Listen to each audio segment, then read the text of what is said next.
If you've been following me on YouTube or Instagram and Facebook, then you'll know that I do a Learn to Write in Chinese series where every single week I take a look at a new Chinese character, how it's written in terms of its brushstrokes, and also a little bit about the etymology of how this character came to be. My last video was on the character for, and I made a mistake. Now, because I didn't grow up in Hong Kong and I didn't go to Chinese school, when I do these videos, I'm very careful about looking up the character in a dictionary and double checking that all the brushstrokes are correct.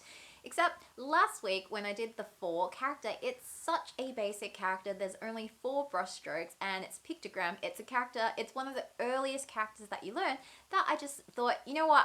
I've got this. I know how to write this character. And my logic went something like this. When you build a fire, you put in the pieces of wood like this, and then after you put in the pieces of wood, you light the fire, and then you have flames. And so that's why I wrote the central component first, the yanji, and then I put in the 2 dots on the side to represent the sparks from the fire. 2 things happened after I published. I got a comment on Instagram saying, oh wow, I've been writing this character wrong my whole life. And I was a bit like, oh, I don't think it's you that's been writing the character wrong. It's probably me. And second, I was talking to my mom on WhatsApp and she was like, 阿女，你最近出嗰個課字呢，你係出錯咗，應該寫咗個兩點先，跟住寫中間嗰個人字啊。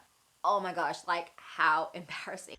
You are a disgrace! Dishonor! Dishonor on you! Dishonor on your whole family! All of this got me thinking about, does stroke order actually matter? Because whenever you go and think about learning how to write in Chinese, the first thing everybody always focuses on is the exact stroke order. The thing about stroke order is everything technically has a stroke order, even in English. When you write the letter A, for example, you start at the top right hand corner, you loop around down to the bottom, join back up to the top corner, and then do the downstroke on the letter A. But I think when we learn to write in English, stroke order is just kind of not such a big deal because everybody's focusing more on memorizing each individual character, whereas Chinese as a written language is a, I'm gonna get this wrong, logosyllabic system.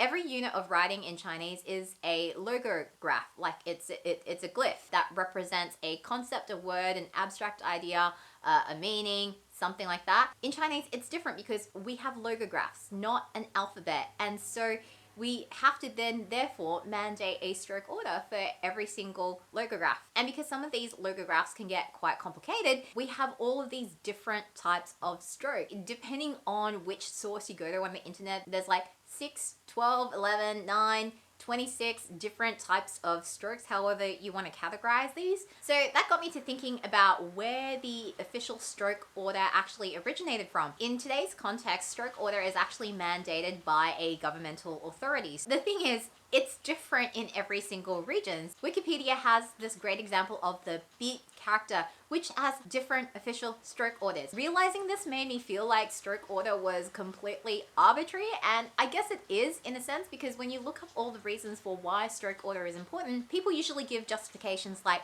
well, you know, the stroke order is the most efficient way to write a character, so it's for efficiency purposes when you're doing handwriting, and in particular, you really need to know your stroke order if you want to ever read cursive handwritten Chinese. Because when you write in cursive Chinese, you're not really doing all the strokes in full, you're kind of doing a simplification and a highlight of the most important strokes and like their general figure and the composition. The second reason people usually give is you really need to know the stroke order to get the character to look right. And I interpret this as basically getting the aesthetics of the character right. One of the things that is universally loved about the Chinese written language is it's so beautiful that it's just, you know, writing and art are the same thing inherently, and there's a lot of moral weight and value attributed to having excellent penmanship. So, you know, if you go back in Chinese history, all of these famous emperors and philosophers and leaders, they were all serious students of Chinese calligraphy and Chinese writing, and they had beautiful, beautiful penmanship. Finally, the third reason given is that stroke order is a really practical thing for when you're writing with brush pen and ink, because when you're dipping your brush pen into the ink and then putting it on the page, the way that the ink goes onto the page from how you hold your brush, how you control your brush, the motions of all of that, it actually affects how the character is drawn and its proportions, and all of that kind of stuff. All of that makes a lot of sense for why people consider stroke order important, but in today's context, does it still matter? The most important reason I could think of for still learning stroke order in today's modern context is dictionaries. When you're using a Chinese dictionary, traditionally, you're really only able to look up words by knowing how to write them. So if you kind of don't know how to write a word, like, you were kind of screwed. But these days, a lot of dictionaries are now online, and brushstroke order is not the only way that you can look up words in a dictionary. So for example, I like using this particular dictionary here, and I can look up things in a multitude of ways. I can look things up by an English meaning, which is, I use this a lot because sometimes I'm just like, how do you say this thing in Cantonese? How do you write this thing in Chinese? And so I use English meaning a lot. The second way I look up stuff a lot of the time is with the Yaping method. I may know what the word is because I can say it, but I have no idea how to write it. You can also do direct input of a character. So I could just directly write the character into this dictionary, search for it, and it will turn up the entry in the dictionary. And there's a whole bunch of other search options as well on this particular dictionary. And in fact, I have never looked up a character in a dictionary using stroke order at all. The other justification for learning stroke order in today's modern age is usually given as, well, you need to know the stroke order in order to be able to input Chinese into your phone or your computer or whatever. And that was true like maybe 10 years ago. I distinctly remember one of the earliest Chinese input softwares that my dad got. It was based on a numeric pad, and every single button on the numpad represented a different type of stroke. And so when you were inputting Chinese into a computer, you definitely had to use stroke order input in order to get the computer to bring up the correct characters to type. But these days, input methods have come a very, very long way since then. When I see a character that I don't recognize, which comes up a lot when I'm reading Chinese books with my daughter, or when I walk into a Chinese restaurant and I ask for a table in Cantonese, and so they give me a Chinese menu and I sit down and I'm just like freaking out because I'm like, I don't actually know how to read anything on this menu, and I'm too embarrassed to actually ask for the English menu. When that happens, I just get out my phone, get out my dictionary app, and I literally just write in the character on my phone. And the handwriting recognition on these apps is so good these days that even if I have the stroke order completely wrong, because the character is so recognizable just from an OCR perspective, it will still give me that character. The algorithms behind handwriting input apps are based on not just the stroke order that you're using, but also based on general OCR principles of what the character is looking like, as well as frequency, as well as context. You guys might have been wondering, Deb, how do you actually write a book in traditional Chinese if you can't read or write Chinese yourself? Speech to text, guys. Speech to text, that's the answer. I hit a button on my Mac, it turns on the speech to text function. I have Cantonese selected as a language, and I just speak in Cantonese, and then the speech to text recognition software just picks up my words, passes it through its algorithm, recognizes the sounds, recognizes the context of what words I'm using and the order that I'm using them in, and then it just spits out a bunch of Chinese text on the screen, which, you know, granted, I then have to look them up individually afterwards to make sure that I've used the correct characters, and I still get this wrong, which is why I have other people to check over the Chinese text for me. But, you know, speech to text is really powerful. If I can speak Cantonese, then I can also write in Chinese effectively. And in fact, I found this video on the Asian Boss channel really interesting because they basically went out on the streets of Shanghai, I think, and they were like, okay, let's see how many people in Shanghai who live in Shanghai, work in Shanghai, grew up in Shanghai,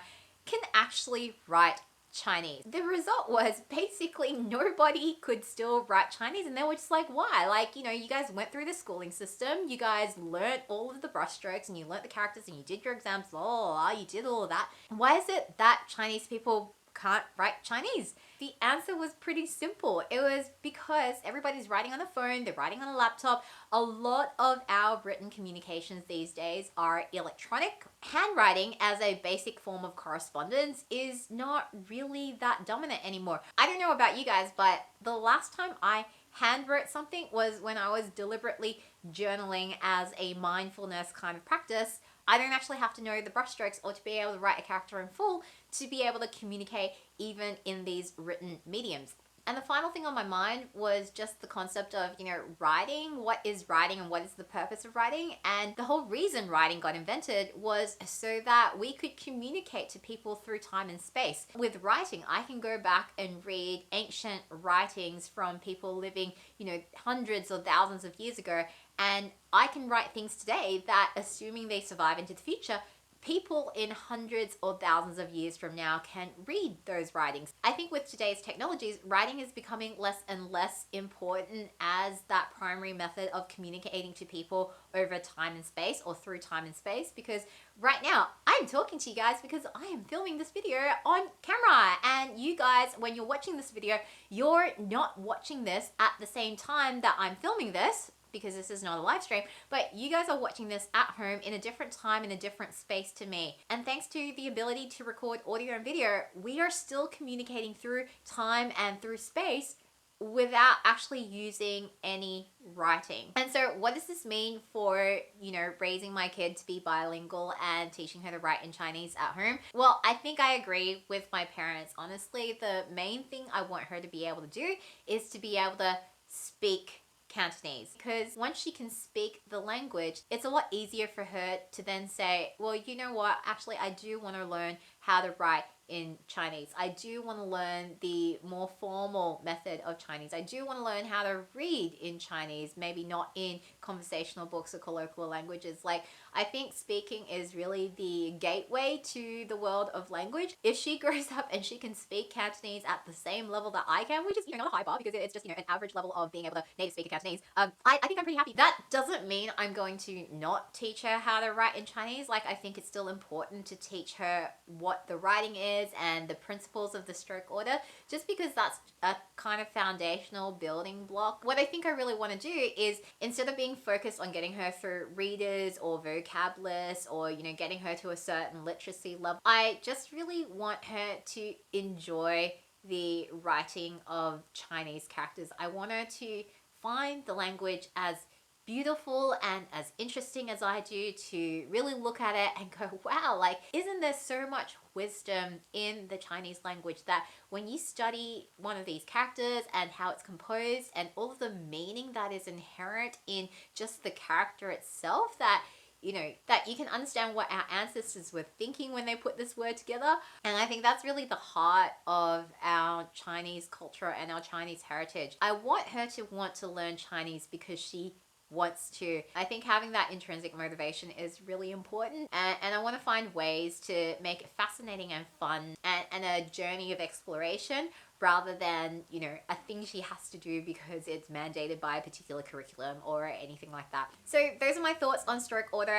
and its importance to raising a bilingual kid. I'm going to put some links in the description below to some other videos that I was watching when I was researching this topic that I found really fascinating, on both the evolution of language and stroke order and all of that other stuff. A lot of the resources online that you find on stroke order and learning Chinese is all Mandarin based, but here are two that I found which are Cantonese. The first is from Mei Chan. She is a Cantonese teacher, and the whole video is in English, but it does go through the different stroke orders from a Cantonese perspective, I guess. The second video I want to link to is from St. Matthew's, a primary school in Hong Kong, and it goes through all of the different names of the different brushstrokes in Cantonese, and I have not been able to find a resource like this anywhere else on the internet, so I do encourage you to go watch this one and watch it with your kids, because it was filmed as a online webinar for kids, I think during like a holiday camp or something. So definitely go and watch that and watch it with your kids, because it's pretty interesting, and it also